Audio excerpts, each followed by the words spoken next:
Je pensais vivre une histoire d'amour parfaite. Depuis 2 ans, Thomas et moi étions inséparables. Il me répétait chaque jour que j'étais la femme de sa vie, que rien ni personne ne pourrait nous séparer. Et moi, naïvement, je le croyais.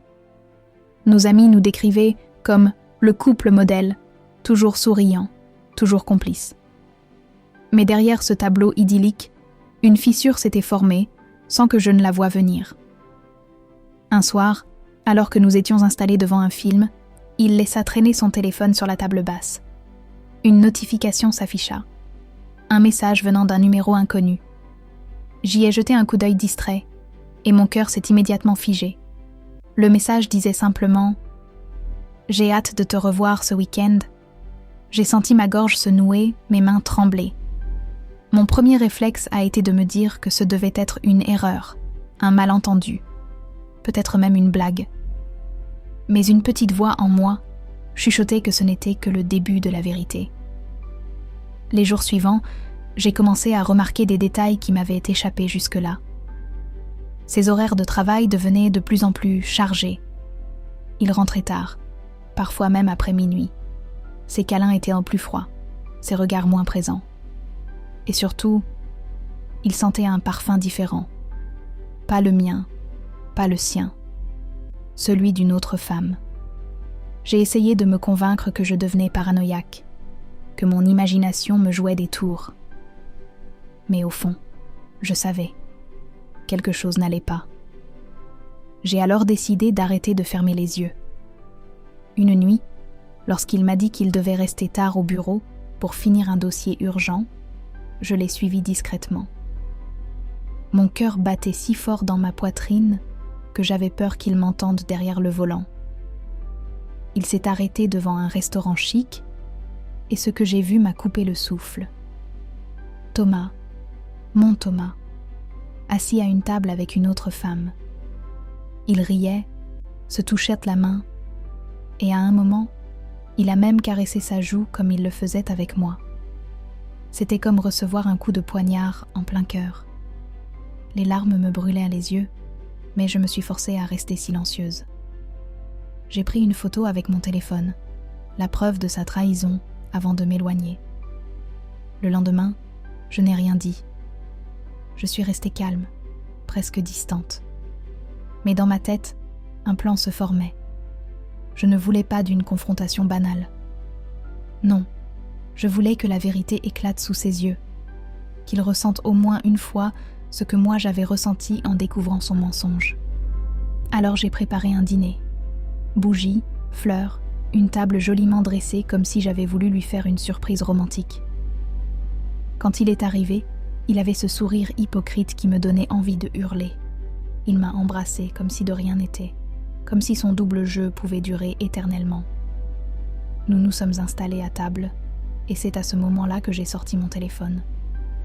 D'une main tremblante mais décidée, j'ai connecté mon appareil à la télévision, et d'un simple geste, j'ai projeté la photo que j'avais prise la veille, lui, main dans la main avec l'autre femme.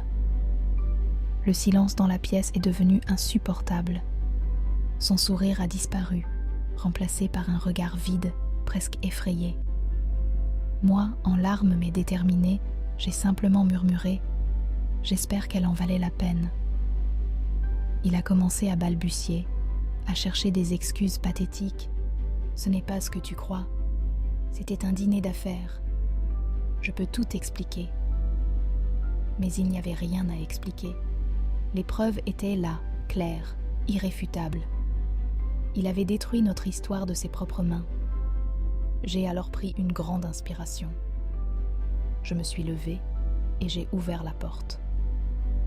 Sans un cri, sans une insulte, je lui ai dit d'une voix brisée mais ferme : « Tu viens de perdre la seule personne qui t'aimait vraiment. » Il a essayé de s'approcher, de me prendre la main, mais je me suis reculée.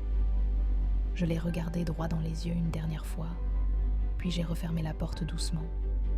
De l'autre côté, j'ai entendu ses pas s'éloigner, jusqu'à ce que le silence reprenne sa place. À ce moment-là, mes jambes ont cédé. Je me suis effondrée au sol, les larmes coulant sans fin sur mon visage.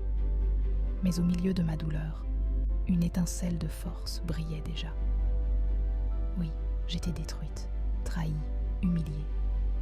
Mais je savais aussi que je méritais mieux, qu'un jour, je retrouverais quelqu'un qui m'aimerait vraiment, sans mensonge, sans trahison.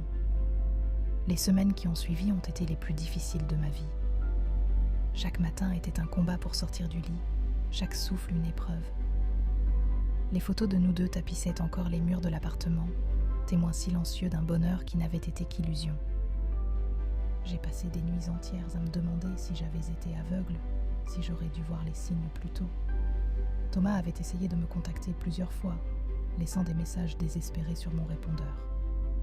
Il disait qu'il m'aimait, qu'elle ne signifiait rien pour lui, qu'il était prêt à tout pour me récupérer. Mais ces mots sonnaient creux maintenant. Comment peut-on aimer quelqu'un et le trahir en même temps ?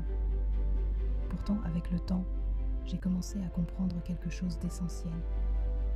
Cette épreuve m'avait révélé ma propre force. J'avais trouvé le courage de faire face à la vérité, même si elle me brisait. Et surtout, je n'aurais plus jamais peur de fermer une porte sur ce qui me détruit. Si cette histoire vous a touché, abonnez-vous dès maintenant à ma chaîne pour découvrir d'autres récits remplis d'émotions, de rebondissements et de leçons de vie. Vous ne voudrez pas manquer la prochaine.